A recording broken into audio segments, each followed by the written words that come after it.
ഒരു ഷർട്ടും 5 രൂപ കൊടുത്ത് ആരോ ഇട്ട് പൊഷിച്ച ഒരു പാൻറ്റും വാങ്ങിച്ചുകൊണ്ട് ഞാൻ തിരിച്ചു വീട്ടിൽ വന്നു. ആ പാൻറ്റും ഷർട്ട് വിട്ടുകൊണ്ടാണ് രാജസ്ഥാനിൽ നിന്ന് ഞാൻ മടങ്ങി പോരുന്നതാണ്. വീട്ടിലെത്തി കഴിഞ്ഞപ്പോഴാണ് അമ്മച്ചി പോലും അറിയുന്നത് എത്രമാത്രം കഷ്ടങ്ങളും പ്രയാസങ്ങളും ഒക്കെ എനിക്കുണ്ടായിരുന്നു. നാണക്കേട് സഹിക്കാൻ വയ്യാതെ കുറേ നാൾ വീടിനകത്ത് തന്നെ ഇരുന്നു. 1-2 മാസമായപ്പോൾ ഞാൻ ചിന്തിച്ചു, എൻ്റെ കയ്യിൽ നല്ല തഴവുണ്ട്, കൂലിപ്പണി ചെയ്ത് നല്ല തഴവുണ്ട്. അതുകൊണ്ട് ആരോടും ഒരു ഗ്ലാസ് വെള്ളം വെറുതെ കുടിക്കാതെ ഞാൻ ജോലി ചെയ്ത് ജീവിക്കും. പക്ഷേ കറ്റാലത്ത് ചുനാട്ടുശ്ശേരി കുഞ്ഞുഞ്ഞിൻ്റെ കൊച്ചുമോന് ആരെങ്കിലും ജോലി തരുമ്പോൾ അതുകൊണ്ട് എന്നെ അറിയാത്ത നാട്ടിൽ പോകണം. ഞാൻ നേരെ കൊച്ചിയിൽ വെല്ലിംഗ്ടൺ ഐലൻഡിൽ അന്ന് FSCയുടെ കൺവെയർ പണിയുന്നുണ്ട്.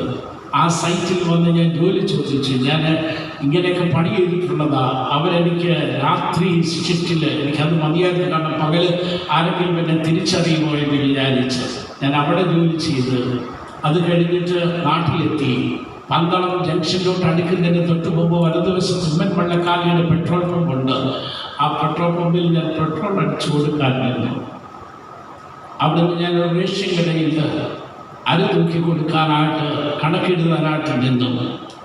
അവിടെ നിന്ന് ഞാൻ മാവേലിക്കര FSCയുടെ ഗോഡൗണിലെത്തി.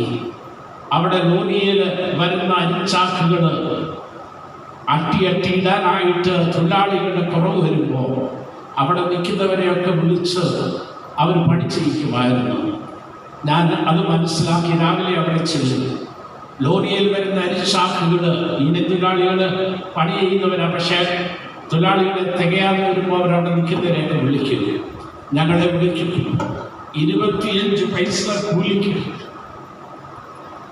പൂക്കിട്ടൻ്റെ പുറത്ത് അരിച്ചാക്കാട്ടിയിട്ട് രാവിലെ മുതൽ വൈകുന്നേരം വരെ അരിച്ചാക്കി ചുമന്ന് ആ പൈസ കൊണ്ട് ഞാൻ ജീവിച്ചിട്ടുണ്ട്.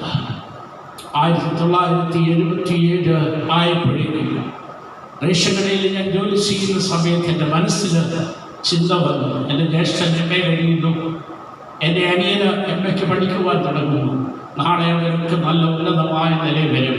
എൻ്റെ ജ്യേഷ്ഠൻ കോട്ടയത്ത് CMS കോളേജിലെ പ്രൊഫസറായിട്ടാണ് റിട്ടയർ ചെയ്തത്. എൻ്റെ അനിയൻ അടൂർ സെൻറ്റ് സേവിയർസ് കോളേജിൽ നിന്നാണ് റിട്ടയർ ചെയ്യുന്നത്. എൻ്റെ കൊച്ചനിയൻ ഫെഡറൽ ബാങ്കിൻ്റെ മാനേജറായി ഏതാനും മാസങ്ങൾ കഴിയുമ്പോൾ റിട്ടയർ ചെയ്തു. അവരൊക്കെ നല്ല നിലയിലാകും. ഞാൻ മാത്രം കുടുംബത്തിന് അപമാനമായി, എൻ്റെ സഹോദരങ്ങൾക്ക് അപമാനമായി, ഒരു കൂലിപ്പണിക്കാരനായി റേഷൻ കടയിൽ അരി തൂക്കുകാരനായിട്ട് നിൽക്കുന്നത് മോശമാണ്.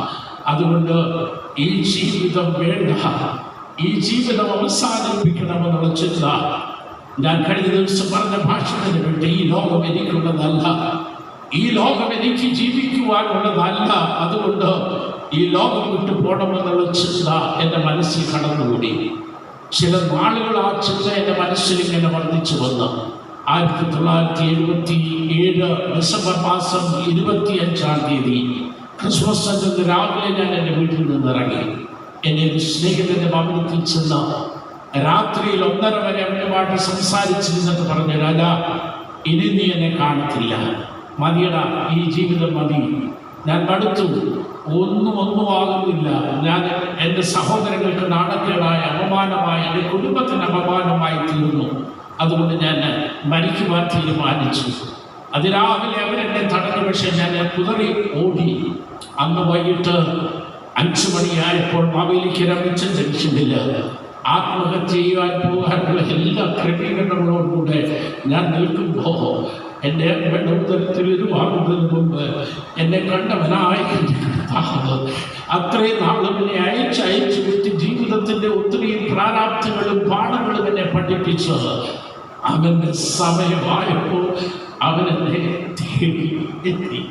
എൻ്റെ ഒരു സ്നേഹിതൻ, ഒരു സുവിശേഷ സംഘടനയിൽ പ്രവർത്തിക്കുന്നവൻ, അതുവഴി അവരുടെ വണ്ടി പോയപ്പോൾ ഞാൻ അവിടെ നിൽക്കുന്നത് കണ്ടുകൊണ്ട് വണ്ടി നിർത്തി എന്നെ വിളിച്ചു, വിലി, നീ എവിടെ പോകാൻ? ഞാൻ പറഞ്ഞ ഒരു സ്നേഹിതനെ വേണ്ടി പോവുക, പാടാൻ നല്ലൊരു ക്രിസ്മസ് പ്രോഗ്രാമുണ്ട്, അതിന് പങ്കെടുക്കാം എന്ന് പറഞ്ഞു. ഞാൻ പറഞ്ഞില്ല, ഞാൻ വരുന്നില്ല. പക്ഷെ അവൻ്റെ നിർബന്ധം സഹിക്കവയ്യാതെ ഞാൻ അവനോടുകൂടെ പോയി. ആ രാത്രിയിൽ ദേവദാസൻ്റെ വചന ശുശ്രൂഷയിൽ അദ്ദേഹം ഇങ്ങനെ പറഞ്ഞു, നിന്റെ ജീവിതം അർത്ഥമില്ലാത്തതാ, ലക്ഷ്യമില്ലാത്തതാ, നിന്റെ ജീവിതം കൊണ്ട് ഒരു പ്രയോജനമില്ല എന്ന് നീ ചിന്തിക്കുന്നുണ്ട്. പക്ഷേ നിന്റെ ജീവിതത്തിന് അർത്ഥം തരുവാൻ, നിന്റെ ജീവിതത്തിന് ലക്ഷ്യം തരുവാൻ, നിന്നെ അവൻ ദൈവത്തിന്റെ പൈതലാക്കി മാറ്റുവാൻ ഒരു യേശു ബേത്ലഹേമിൽ ജനിച്ചിട്ടുണ്ട്.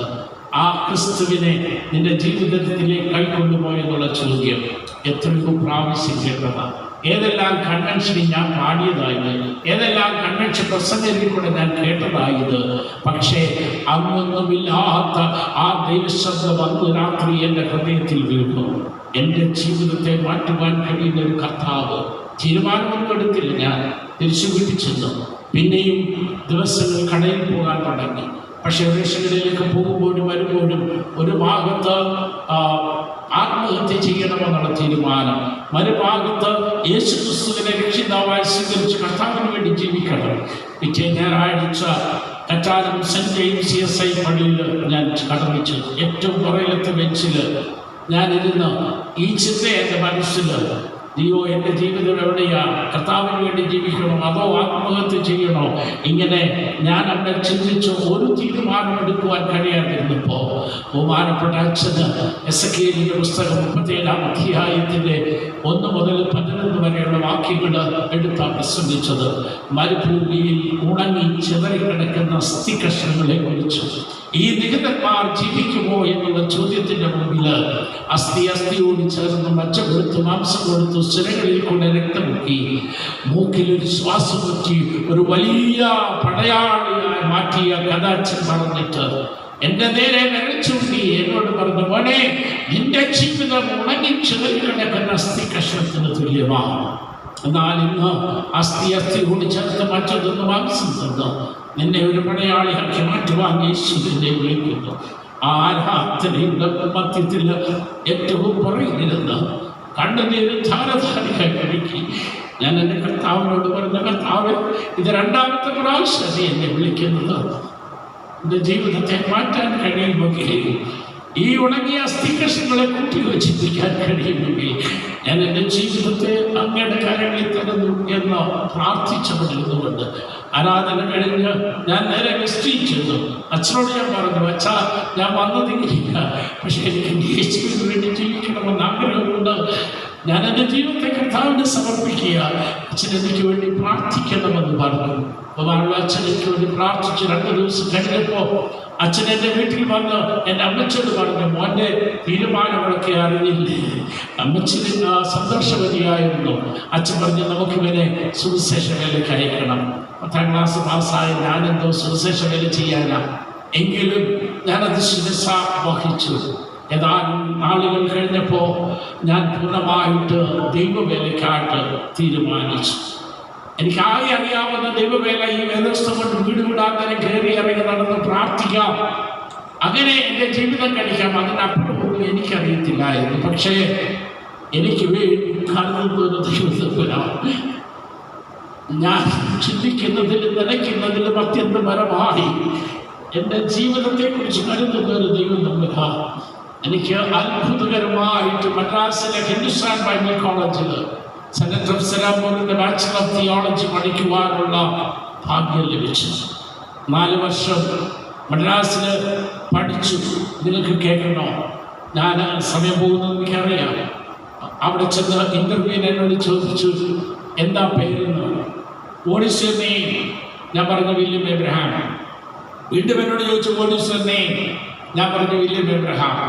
അവരങ്ങോട്ടും ഇങ്ങോട്ടും നോക്കി ചിരിച്ചെന്നോട് വീണ്ടും ചോദിച്ചു, വാട്ട് ഈസ് യുവർ നെയിം? ഞാൻ വീണ്ടും വിറച്ചോണ്ട് പറഞ്ഞു, വില്യം എബ്രഹാം. അവരങ്ങ് ചിരിച്ചേച്ച് ചോദിച്ചു, can you tell my name is William Abraham? 10ാം ക്ലാസ് വരെ പഠിച്ചിട്ടുള്ളതുകൊണ്ട് ഏതാണ്ടൊക്കെ മനസ്സിലായി. ഞാൻ പറഞ്ഞു, my name is William Abraham. അതായിരുന്നു എൻ്റെ സ്റ്റാൻഡേർഡ്. ഒരു വക മനസ്സിലാകുന്നില്ല. ക്ലാസ്സിൽ ചെന്നപ്പോൾ തനതനായ ഇംഗ്ലീഷാണ്, യാതൊന്നും കിട്ടുന്നില്ല. പക്ഷേ എന്നെ കണ്ടവനായ സ്വർഗ്ഗത്തിലെ ദൈവം എനിക്ക് ഭാഷ തന്നു, എന്നെ പഠിപ്പിച്ചു. ഹല്ലേലൂയ.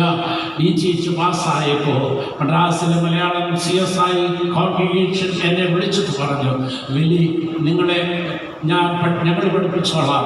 എവിടെയാണ് ബീഡിക്ക് പോകേണ്ടതെന്ന് വെച്ചാൽ അപ്ലൈ ചെയ്തോ, ചിലവ് ഞങ്ങൾ കൊടുത്തോളാം എന്ന് പറഞ്ഞു. അങ്ങനെ കൽക്കട്ട ബിഷപ്സ് കോളേജിൽ ബീഡിക്ക് അപ്ലൈ ചെയ്ത് മദ്രാസിലെ മലയാളം കോൺഗ്രസിൻ്റെ സഹായത്തോടുകൂടി ഞാൻ ബീഡി പാസ്സായി. ഇന്ത്യൻ ക്രിസ്ത്യൻ തിയോളജിയിൽ ഇന്ത്യയിലെ നമ്പർ 1 സ്റ്റുഡൻ്റായി അവാർഡ് വാങ്ങിച്ച് ഞാൻ ബീഡി പാസ്സായി. 1983 മാണിത്തിരുമേനി മധ്യകേരള മഹാനവിയിലേക്ക് എന്നെ അക്സെപ്റ്റ് ചെയ്തു. ഹല്ലേലൂയ. കഴിഞ്ഞ 41 വർഷങ്ങൾ ഹല്ലേലൂയ എൻ്റെ പ്രിയന് വേണ്ടി അധ്വാനിപ്പാൻ, എൻ്റെ പ്രിയന് വേണ്ടി നിലനിൽക്കാൻ, നിന്റെ വാലെല്ലാം തലയാക്കാമെന്ന് പറഞ്ഞ കർത്താവ് എന്നെ ഉപയോഗിച്ചുകൊണ്ടിരിക്കുക. ദൈവത്തിൻ്റെ വചനത്തിൻ്റെ അധികാരം എനിക്ക് തന്നു. ദേശത്തിൻ്റെ വിവിധ ഭാഗത്ത് പോയി വചനം പറയുവാനായിട്ട് ഞാൻ എൻ്റെ ശുശ്രൂഷയുടെ ഭൂരിഭാഗം സമയവും കേരളത്തിൻ്റെ വെളിയിലുള്ള ഇടയിലാണ് ശുശ്രൂഷ ചെയ്തത്. കുവൈറ്റ്, കോയമ്പത്തൂർ, ബോംബെ, മദ്രാസ്, കുറച്ച് നാൾ CSSMൻ്റെ ചുമതലയിൽ, അത് കഴിഞ്ഞ് വീണ്ടും ഹൈദരാബാദ് കഴിഞ്ഞിട്ട് അമേരിക്കയിലെ ഹൂസ്റ്റണിൽ, അങ്ങനെ ദേശത്തിൻ്റെ വിവിധ ഭാഗത്ത് സംഘത്തിൻ്റെ ദൈവം എന്നെ അയച്ചു. Hallelujah, hallelujah. കർത്താവിൻ്റെ ശബ്ദം കേട്ടിറങ്ങുന്ന ദൈവത്തിൻ്റെ നന്ദിയോടെ സ്തോത്രം ചെയ്യട്ടെ. ഈ ഉച്ചകഴിഞ്ഞ സമയത്ത് ജീവിതത്തിൻ്റെ നിരാശയോടെ, ജീവിതത്തിൻ്റെ തകർച്ചയോടെ, ആമേൻ, പാപമംഗലമായി ജീവിതത്തിൽ നിന്ന് രക്ഷപ്പെടുവാൻ കഴിയാതെ കപടതയോട് ജീവിക്കുന്ന ആരെങ്കിലും എന്നെ കേൾക്കുന്നെങ്കിൽ ഈ പകൽക്കാലം ഓർമ്മിപ്പിക്കട്ടെ, എന്റെ യേശുവിനെ നിന്നെ രൂപാന്തരപ്പെടുത്തുവാൻ, എന്റെ കർത്താവിനെ നിന്നെ രൂപാന്തരപ്പെടുത്തുവാൻ, നിന്റെ കല്ലായുള്ള ഹൃദയത്തെ മാറ്റി മാംസമായ ഹൃദയം നിന്നിലേക്ക് പകർന്നു തന്നു. ഹല്ലേലൂയ. അവൻ കൂടാതെ ജീവിക്കുവാൻ എന്റെ ബലഹീനതയിൽ അധികമായി വരുന്ന ദൈവത്തിൻ്റെ അളവറ്റ കൃപ തന്ന് കഴിഞ്ഞ കാലങ്ങളിൽ അവൻ എന്നെ ഉപയോഗിച്ചു കൊണ്ടിരിക്കുന്നു. അതുകൊണ്ട് മുന്നോട്ട് കടന്നു പോകട്ടെ. വളരെ പെട്ടെന്ന് ചുരുക്കി ഞാൻ അവസാനിപ്പിക്കാം. ദൈവത്തിന്റെ സ്തോത്രം. ദാവീദ് ഒന്നാമത് തീരുമാനിച്ചു, ഞാൻ എൻ്റെ അധരം കൊണ്ട് ലംഘനം ചെയ്യുകയില്ല. രണ്ടാമത്തെ അവന്റെ തീരുമാനം നാലാമത്തെ വാക്യത്തിൽ ഇങ്ങനെയാ പറയുന്നത്, മനുഷ്യന്റെ പ്രവൃത്തികളെ കണ്ടിട്ട് ഞാൻ നിന്റെ അധരങ്ങളുടെ വചനത്താൽ നിഷ്ഠൂരന്റെ പാതകളെ സൂക്ഷിച്ച് ഒളിഞ്ഞിരിക്കും. നിന്റെ അധരങ്ങളുടെ വചനത്താൽ ഞാൻ നിഷ്ഠൂരന്റെ പാതകളെ വിട്ട് ഒളിഞ്ഞിരിക്കുന്നു.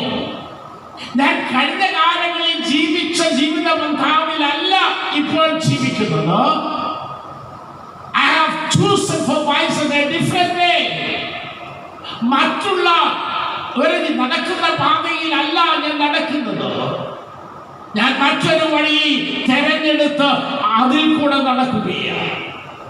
അതിന് എന്നെ പ്രേരിപ്പിക്കുന്നത് എന്താണെന്ന് അറിയാമോ? നിന്റെ അക്ഷരങ്ങളുടെ വചനമാണ്. A determination to discipline our lives according to the word of God. ദൈവവചനത്തിന്റെ ആധികാരികതയിൽ ഒരു വിശ്വാസിയുടെ ജീവിതത്തെ ക്രമീകരിക്കുവാനുള്ളതാണ്. ദാവീദ് പറഞ്ഞത്, അവൻ എന്നെ ശോധന ചെയ്തു, എന്നെ പരീക്ഷിച്ചു, എന്നിൽ ഒരർത്ഥവും കണ്ടില്ല. കാരണം എന്താണെന്ന് അറിയാമോ? ഞാൻ അവിടുത്തെ വചനത്താൽ എന്റെ ജീവിതത്തെ ക്രമീകരിക്കുകയാണ്. 119 സങ്കീർത്തനത്തിന്റെ 105 വാക്യം നമുക്കറിയാം. നിന്റെ വചനം എന്റെ കാലിന് ദീപവും എന്റെ പാതയ്ക്ക് പ്രകാശമാണെന്ന് പറയും. പക്ഷെ ദൈവത്തിന്റെ വചനം കാട്ടിത്തരുന്ന പാതയിൽ കൂടെ ജീവിതത്തെ ക്രമീകരിച്ചുകൊണ്ട് എന്ത് ഛേദം വന്നാലും ദൈവവചനത്തിന്റെ പ്രമാണങ്ങളിൽ നിന്ന് മാറുകയില്ല എന്ന് പറയുവാൻ നമുക്ക് എത്ര പേർക്ക് സാധിക്കും? യോശുവയെ വിളിച്ച ദൈവം തമ്പുരാൻ യോശുവയോട് തീർത്തു പറയുന്ന ഒരു കാര്യമുണ്ട്. യോശുവയുടെ പുസ്തകത്തിലേക്ക് നമുക്ക് വരാം. അതിന്റെ 1-ാം അധ്യായത്തിന്റെ 7-ാമത്തെ വാക്യം വായിച്ചാട്ടെ. എന്റെ ദാസനായ മോശ നിന്നോട് കൽപ്പിച്ചിട്ടുള്ള ന്യായപ്രമാണമൊക്കെ നിന്റെ ദാസനായ മോശ നിന്നോട് യോശുവയെ നിന്നോട് കൽപ്പിച്ചുള്ള ന്യായപ്രമാണമൊക്കെയും അനുസരിച്ച് നടക്കേണ്ടതിന് നല്ല ഉറപ്പും ധൈര്യമുള്ളവനായി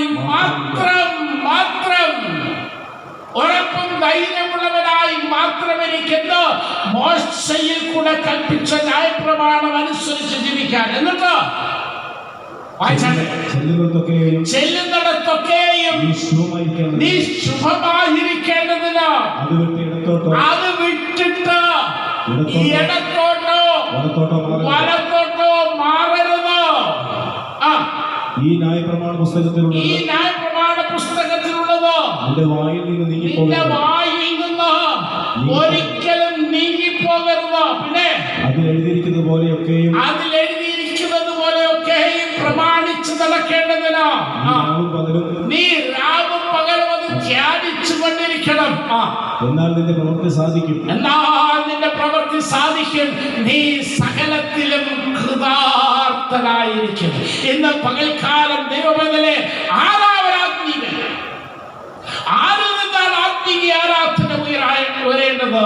നീ ചെയ്യുന്നതൊക്കെയും സാധിച്ച് നീ സകലത്തിലും പ്രാർത്ഥനായിരിക്കേണ്ടതിന് ദൈവത്തിന്റെ ന്യായപ്രമാണത്തെ വിട്ട് ഇടത്തോട്ടോ വലത്തോട്ടോ തിരിയാതിരുന്ന അത് നിന്റെ വായിൽ നിന്നൊരിക്കലും മാറിപ്പോകരുത്. അത് ധ്യാനിച്ചുകൊണ്ട് ദൈവവചന പ്രകാരം ജീവിതത്തെ ക്രമീകരിക്കുവാൻ കഴിയുന്നവൻ ആത്മാർത്ഥമായി നമുക്ക് നമ്മളോടൊന്ന് ചോദിച്ചാൽ നമ്മുടെ ജീവിതം ദൈവത്തിൻ്റെ വചനപ്രകാരം ആയിരിക്കുന്നു. 119-ാം സങ്കീർത്തനത്തിൻ്റെ 15-ാമത്തെ വാക്യം വളരെ ശ്രദ്ധേയമായ വാക്യമാണ്. നമ്മുടെ വഴികളെ സൂക്ഷിക്കുകയും ചെയ്യും. ഞാൻ നിന്റെ ചട്ടങ്ങളെ ശിക്കും, നിന്റെ വചനത്തെ മറക്കുകയുമില്ല. ഒന്നുകൂടെ നല്ല ഉറക്കെ നിർത്തി വായിച്ചാട്ടെ. 119-ാം സങ്കീർത്തനത്തിന്റെ 15-ാമത്തെ വാക്യത്തില് പല കാര്യങ്ങള് സങ്കീർത്തനക്കാരൻ പറയുന്നത് നമുക്കവിടെ കാണുവാൻ സാധിക്കുന്നു. വായിച്ചേ. ഞാൻ നിന്റെ പ്രമാണങ്ങളെ ധ്യാനിക്കുകയും നിന്റെ വഴികളെ സൂക്ഷിക്കുകയും ചെയ്യുന്നു. നിന്റെ വഴികളെ സൂക്ഷിക്കും. ആ പദത്തിന് അർത്ഥമുണ്ട്. ഞാനൊരു സാധനം വാങ്ങിച്ച് വീട്ടിക്കൊണ്ടുവന്ന ഞാൻ എൻ്റെ കൊച്ചുമോൻ ഇവിടെ വന്നിട്ടുണ്ട്. അവൻ്റെ കൈ കൊടുത്തേച്ച് മോനെ നീ എവിടെയെങ്കിലും വെച്ച് എന്ന് പറയും.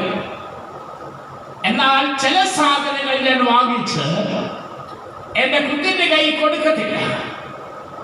എന്നിട്ട് അതിന് പകരം വീട്ടുകാരത്തിൻ്റെ കയ്യിൽ കൊടുത്തേച്ച് പറയും ഇതെവിടെങ്കിലും സൂക്ഷിച്ചു വെച്ചോളാം. ആ പദം നമ്മൾ ഉപയോഗിക്കുന്നതിന്റെ അർത്ഥം ഇത് വിലയേറിയതാ, ഇത് നഷ്ടപ്പെട്ടു പോകുവാൻ പാടില്ലാത്തതാ, അല്ലെങ്കിൽ ഇത് താഴെ വീണ് ഉടഞ്ഞു പോകുവാൻ സാധ്യതയുള്ളതാ. അതുകൊണ്ട് ഇത് എവിടെങ്കിലും വെച്ചാൽ പോരാ, ഇത് സൂക്ഷിച്ചു വെക്കണം. ഹല്ലേലൂയ. സങ്കീർത്തനക്കാരൻ പറയുകയാണ് നിന്റെ പ്രമാണങ്ങളെ ധ്യാനിക്കുകയും നിന്റെ വഴികളെ ഞാൻ സൂക്ഷിക്കും, നിന്റെ വഴികളെ സൂക്ഷിക്കും. പിന്നെ മൂന്നാമത്തെ, നിന്റെ ചട്ടങ്ങളിൽ രസിക്കും, നിന്റെ വചനത്തെ മറക്കത്തുമില്ല.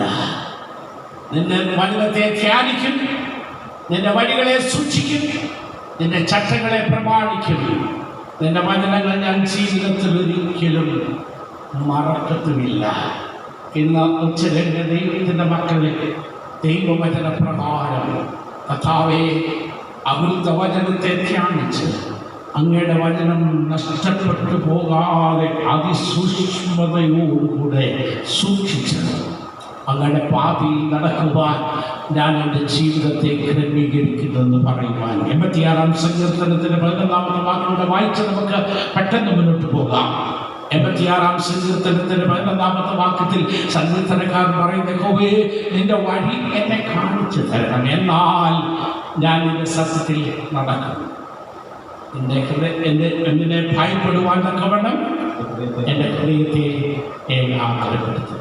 അപ്പോൾ ഒന്നാമത്തെ തീരുമാനം, എൻ്റെ അധരങ്ങൾ കൊണ്ട് ഞാൻ ലംഘനം ചെയ്യാതിരിപ്പാൻ ദൈവം എനിക്ക് നൽകുന്ന പുതുഹൃദയത്തെ ഞാൻ പ്രാപിച്ചിരിക്കും. രണ്ടാമത്തെ തീരുമാനം, അവിടുത്തെ വചനത്താൽ ഞാൻ നിഷ്ഠൂരന്റെ പാതകളെ ഒഴിഞ്ഞിരിക്കുന്നു. ദൈവവചനത്താൽ എൻ്റെ ജീവിതത്തെ ക്രമീകരിക്കുന്നു. മൂന്നാമത്തെ പ്രാർത്ഥന വളരെ പെട്ടെന്ന് പറഞ്ഞ് ഞാൻ അവസാനിപ്പിച്ചോളാം. 17-ാം സങ്കീർത്തനത്തിന്റെ 4-5 വാക്യം. എന്റെ നടപ്പ് നിന്റെ ചുവടുകളിൽ തന്നെ ആയിരുന്നു.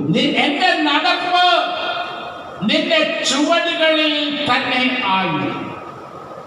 I walk in the footsteps of following the Lord. കർത്താവിനെ അനുധാവനം ചെയ്യുന്ന ജീവിതത്തിന്റെ തീരുമാനം. 1, പാപം ചെയ്യുകയില്ല. 2, ദൈവവചനത്താൽ എൻ്റെ ജീവിതത്തെ ക്രമീകരിക്കും. 3, ഞാൻ അവന്റെ വഴികളിൽ മാത്രം നടക്കും. I will walk in his way. Determination to follow him. ഒരു പിതാവിന്റെ കാൽപ്പാടുകളെ ഒരു പൈതല് അനുധാവനം ചെയ്യുന്നത് പോലെ യേശുക്രിസ്തുവിന്റെ പാദാരവിന്ദങ്ങളെ പൂർണ്ണമായ അനുസരണത്തോടുകൂടെ മുന്നോട്ട് നയിക്കുവാൻ തീരുമാനിക്കുന്ന ഒരു ദൈവത്തിന്റെ പൈതൽ ദൈവ വഴികളിൽ കൂടെ നടക്കുവാൻ തീരുമാനിക്കും. ദൈവ വഴികളിൽ നടക്കുന്ന ഒരു വ്യക്തിക്ക് അവന് ജീവിതത്തെക്കുറിച്ച് ഭാരപ്പെടേണ്ടതായിട്ടുള്ള, ജീവിതത്തെക്കുറിച്ച് പ്രയാസപ്പെടേണ്ടതായിട്ടില്ല. കാരണം അവന്റെ ജീവിതത്തെക്കുറിച്ച് കരുതുവാനുള്ളവന്റെ വഴികളില്ല അവനായിരിക്കുന്നത്. അവന്റെ ആവശ്യങ്ങൾ അവൻ മുന്നമേ അറിയുന്ന, അവന്റെ ഭാരങ്ങൾ അവൻ മുന്നമേ അറിയുന്ന ഒരുവന്റെ കാൽപാദങ്ങളെ അവൻ പിൻപറ്റുന്നത്. അതുകൊണ്ട് ഭാരമില്ലാത്ത, ആകുലതയില്ലാത്ത, ആശങ്കകളില്ലാത്ത ജീവിതം നയിക്കുവാൻ. എന്നാൽ അടുത്ത വാക്കും അതിന് തൊട്ടടുത്ത സെന്റൻസൂടെ പറഞ്ഞ് ഞാൻ മുന്നോട്ട് പോകട്ടെ. എന്റെ കാൽ വഴുതിയതുമില്ല. എന്റെ വഴികളിൽ തന്നെയാണ് ഞാൻ നടന്നത് എന്ന് പറഞ്ഞിട്ട് എന്റെ കാല് വഴുതിയതുമില്ല. നമുക്ക് പറയാൻ കഴിയുമോ? ഈ വേദപുസ്തകം ധ്യാനിച്ചപ്പോ ഞാൻ അറിയാതെ എൻ്റെ കണ്ണ് നിറഞ്ഞ കർത്താവിനോട് പറഞ്ഞു, കർത്താവേ, എത്രയോ പ്രാവശ്യം വഴുതിപ്പോയിട്ടുണ്ട്. അങ്ങയുടെ ശബ്ദം കേട്ട്, അങ്ങയുടെ വിളി കേട്ട്, അങ്ങയുടെ പിന്നാലെ ഇറങ്ങി തിരിച്ചവന ദൈവവചനത്തിൻ്റെ ആ അധികാരൂപത്തെന്ന കർത്താവ് ഉപയോഗിച്ച് എത്രയോ പ്രാവശ്യം കർത്താവേ എൻ്റെ കാല് വഴുതിപ്പോയിട്ടുണ്ട്. സങ്കീർത്തനക്കാരൻ പറയുന്നു, എൻ്റെ കാല് ഒരിക്കലും വഴുതിയിട്ടില്ല. ഇന്ന് ഉച്ച കഴിഞ്ഞ സമയത്ത് നമ്മുടെ ചിന്ത ആരാ ഒരർഗീയനെന്ന, ആരാ ഒരു ദൈവപൈതല്, ആരിൽ നിന്നാണ് ആത്മീയ ആരാധന ഉയരേണ്ടുന്നത്? ദൈവത്തിന്റെ പാതയിൽ വഴുതാതെ നിൽക്കുന്ന ദൈവത്തിന്. അങ്ങനെ വഴുതാതെ മുന്നോട്ട് പോകണമെങ്കിൽ,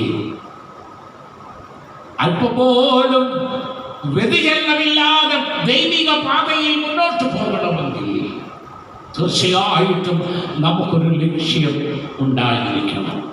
ഒരു കായൽ തീരത്ത് ഒരു മിഷണറി വരിയിൽ ചെന്ന് അവിടെ ഓടിച്ചാടി കളിച്ചു നടക്കുന്ന കുഞ്ഞുങ്ങളോട് ചോദിച്ചു, മക്കളെ, ഈ കായൽ തീരത്തോടെ സ്ട്രെയിറ്റായിട്ട് നിങ്ങൾക്ക് ഓടാമോ? അങ്ങനെ സ്ട്രെയിറ്റായിട്ട് ഓടുന്നവർക്ക് ഞാൻ സമ്മാനം തരുമെന്ന് പറഞ്ഞു. കുഞ്ഞുങ്ങളെല്ലാം ഓടി. പക്ഷെ മണ്ണല്ലേ, കായൽ തീരമല്ലേ, അങ്ങോട്ടും ഇങ്ങോട്ടും ഒക്കെ അവരുടെ സ്റ്റെപ്പുകൾ മാറി നേരെ ഓടാനായിട്ട് സാധിച്ചില്ല. പക്ഷേ അതിലൊരു കൊച്ചു പെൺകുട്ടി അവളുടെ കാൽപാദങ്ങൾ പരിശോധിച്ചപ്പോൾ അവൾ നേരെയാണ് ഓടിയിട്ടുള്ളത്. അവർ നേരെ ഓടി തിരിച്ചു വന്നു.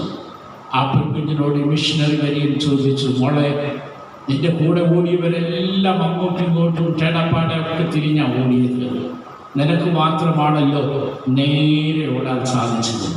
ഇത് നീ എങ്ങനെയാണ് സാധിച്ചത്? നിനക്കെങ്ങനെയാണ് നേരെ ഓടാൻ സാധിച്ചത്?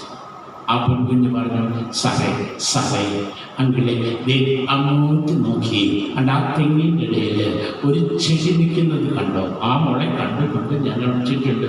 സാറേ അങ്കിളെ, അതിൻ്റെ മുകളിലൊരു നല്ല പൂവിങ്ങനെ വിടർന്ന് നിൽക്കുന്നത് കണ്ടോ? ആ മോനെ കണ്ടു, നല്ലൊരു പൂ വിടർന്ന് നിൽക്കുന്നു. സാറേ, ഞാൻ എന്നോട്ട് നോക്കിയില്ല, എൻ്റെ കണ്ണ് വേറെ എങ്ങോട്ടും മാറിയില്ല. ഞാൻ നേരെ ആ പൂവെ നോക്കിക്കൊണ്ട് ആ പൂ ലക്ഷ്യമാക്കി ഞാൻ നേരെ ഓടി അവിടെ ചെന്ന് തിരികെ വന്നു. ഇന്ന് പകൽക്കാലം എന്നെ കേൾക്കുന്ന ദൈവത്തിൻ്റെ പൈതലേ, എൻ്റെ കാൽപാദങ്ങൾ നിന്റെ വഴിയിൽ തന്നെയായിരുന്നു. എൻ്റെ കാലുകൾ വഴിയില്ല എന്ന് സങ്കീർത്തനക്കാരോട് കൂടെ ചേർന്ന് പറഞ്ഞുകൊണ്ട് ദൈവത്തെ ആരാധിക്കുന്ന ആത്മീയ ഗണത്തിൻ്റെ ഭാഗമായി തീരണമെങ്കിൽ നിനക്കൊരു ലക്ഷ്യമുണ്ടായിരിക്കണം. ആ ലക്ഷ്യം മറ്റാരുമല്ല, ക്രിസ്തുവാ. ആകയാൽ സാക്ഷികളെ ഇത്ര വലിയൊരു സമൂഹം നമുക്ക് ചുറ്റും നിൽക്കുന്നത് കൊണ്ട് സകല ഭാരവും മുറുകെ പറ്റുന്ന പാപവും വിട്ട് നിന്റെ ഓട്ടം സ്ഥിരതയോടെ ഓടണം. എന്നിട്ട് പൗലോസ് പറഞ്ഞു, അങ്ങനെ സ്ഥിരതയോടെ നീ ഓടണമെങ്കിൽ നിന്റെ കണ്ണ് അങ്ങോട്ടും ഇങ്ങോട്ടും ചലിക്കാൻ പാടില്ല. നീ കർത്താവാകുന്നുവെങ്കിൽ ഞാനും വെള്ളത്തിൻ്റെ മീതെ നടക്കുവാൻ അനുവദിച്ചാട്ടെന്ന് പറഞ്ഞ ശിവൻ പത്രോസിനോട് കർത്താവ് പറഞ്ഞു, നീ നടന്നോളാൻ പറഞ്ഞു. അവൻ പടകിൽ നിന്ന് ഇറങ്ങി. അവൻ ഇറങ്ങി നടന്നു തുടങ്ങി കാണുമെന്ന് ഞാൻ വിചാരിക്കുക. പക്ഷേ അവന് കണ്ണ് പതറിപ്പോയി. അവൻ ആർത്തരിക്കുന്ന തിരമാലകളെ കണ്ട് ഭയന്നു പോയി. അവൻ യേശുവിനെ നോക്കിക്കൊണ്ട് മുന്നോട്ട് യാത്ര ചെയ്യേണ്ടതിന് പകരം തിരമാലകളുടെ ആഴവും തിരമാലകളുടെ ശക്തിയും കണ്ട് ഭ്രമിച്ചു പോയി. അവൻ വെള്ളത്തിൽ മുങ്ങാൻ തുടങ്ങുമ്പോൾ എന്നെ രക്ഷിക്കണമെന്ന് കരയുക. എന്നാൽ വിശ്വാസത്തിൻ്റെ നായകനും പൂർത്തി വരുത്തുന്നതായ യേശുവിനെ നോക്കിക്കൊണ്ടോടുവാൻ ഹല്ലേലൂയ, ഹല്ലേലൂയ. അതായിരിക്കണം നിന്റെയും എൻ്റെയും ലക്ഷ്യം. ലോകത്തിന്റെ സമ്പാദനങ്ങളോ ലോകത്തിന്റെ നേട്ടങ്ങളോ ആസ്വാദനങ്ങളോ അല്ല. നിനക്ക് വേണ്ടി ഭവനമൊരുക്കി കാത്തിരിക്കുന്ന ഒരു ക്രിസ്തു. എന്റെ പിതാവിന്റെ അടുക്കൽ അനേകം വാസസ്ഥലങ്ങൾ ഉണ്ടില്ലെങ്കിൽ ഞാൻ നിങ്ങളോട് പറയുമായിരുന്നു, ഞാൻ നിങ്ങൾക്ക് സ്ഥലം ഒരുക്കുവാൻ പോകുന്നു. ഞാൻ നിങ്ങൾക്ക് സ്ഥലം ഒരുക്കിയാൽ ഞാൻ ഇരിക്കുന്നിടത്ത് നിങ്ങളും ഇരിക്കേണ്ടതിനോ ഞാൻ പിന്നെയും വന്ന് നിങ്ങളെ ചേർത്തുകൊണ്ട് നള്ളിച്ചെന്ന് കടന്നുപോയ കർത്താവ് അവനെ നോക്കിക്കൊണ്ട് നമ്മുടെ കൊണ്ട് കൊടുവാൻ ആരാ ഒരു ദൈവവൈതൽ? ആരാ ആത്മാവിൽ ആരാധിക്കുന്നവൻ? ദാവീദ് നമ്മെ പോലെ വീഴ്ചയുള്ളവനാണ്, നമ്മളെ പോലെ പാപം ചെയ്തവനാണ്. എന്നാൽ തൻ്റെ പാപം ഏറ്റുപറഞ്ഞ സ്ഥാനത്തില്ല. ദാവീദ് പറയുന്നു, ഞാൻ എൻ്റെ അധരം കൊണ്ട് പാപം ചെയ്യുന്നില്ല. ഞാൻ ദൈവത്തിൻ്റെ വചനത്താൽ എൻ്റെ ജീവിതത്തെ ക്രമീകരിച്ച് എൻ്റെ പാതകൾ കർത്താവിൻ്റെ വഴിയിൽ വഴുതാതെ സൂക്ഷിക്കാൻ നമുക്കെല്ലാവർക്കും എഴുന്നേറ്റ് നിൽക്കാം. കൺവെൻഷൻ്റെ അതിൻ്റെ സമാപന സമയത്തേക്ക് വരികയാണ്.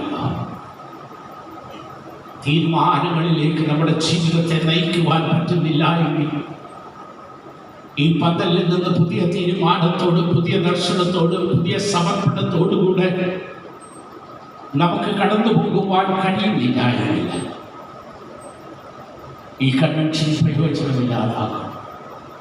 അതുകൊണ്ട് ഈ പകൽക്കാലം ഒരു തീരുമാനമെടുക്കാൻ കർത്താവേ, ഒരു ദൈവവേദനായി വെറും ഒരു പുത്തുവരുത്ത ക്രിസ്ത്യാനിയായിട്ടല്ല, എൻ്റെ യേശുവിനോട് ചേർന്ന് നടക്കുന്ന എൻ്റെ ദൈവത്തിൻ്റെ തിരിഹിതമില്ലെന്ന് തിരിച്ചറിഞ്ഞുകൊണ്ട് എൻ്റെ കർത്താവിനോട് കൂടെ ചേർന്ന് നടക്കുന്ന ഒരു ദൈവവൈതലായി ജീവിക്കുവാൻ ഇതാ ഞാനും തീരുമാനിക്കുക.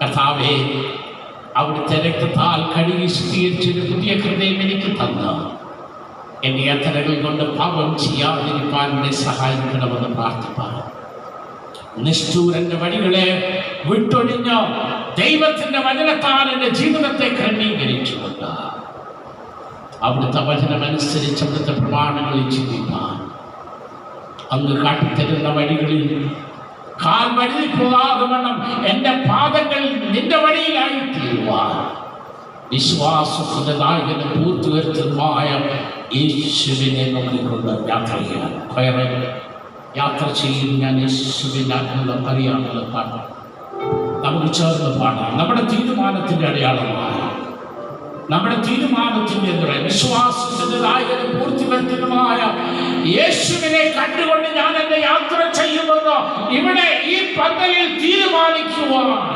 ദൈവത്തിന്റെ പരിശുദ്ധാത്മാവ് നമ്മളോട് ആവശ്യപ്പെടുമ്പോൾ ദൈവത്തിന്റെ പരിശുദ്ധാത്മാവിന്റെ ശബ്ദം കേട്ട് അനുസരിച്ചുകൊണ്ട് കർത്താവേ ഞാൻ അങ്ങയെ പിൻപറ്റിക്കൊണ്ട് എന്റെ ജീവിതത്തെ പുതുക്കി ക്രമീകരിച്ചുകൊണ്ട് ക്രിസ്തുവിനെ നോക്കി യാത്ര ചെയ്യുമെന്ന് പറയുവാൻ ഹല്ലേലൂയ ഹല്ലേലൂയ യാത്ര ചെയ്യൂ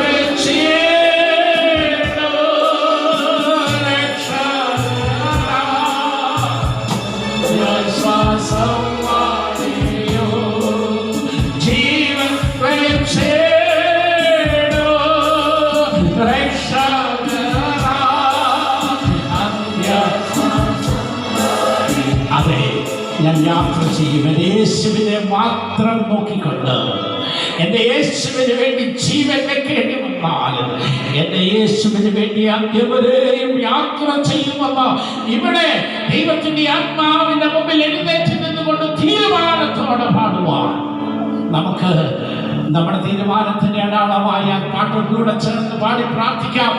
കരങ്ങളെ ഉയർത്തിക്കൊണ്ട് ഹല്ലേലൂയ ദൈവകരങ്ങളിൽ നമ്മളെ തന്നെ ഏൽപ്പിച്ചു കൊടുക്കുന്നതിന് അടയാളമായി കരങ്ങളെ ഉയർത്തിക്കൊണ്ട് നമുക്ക് പാടാം. ഹല്ലേലൂയ യാത്ര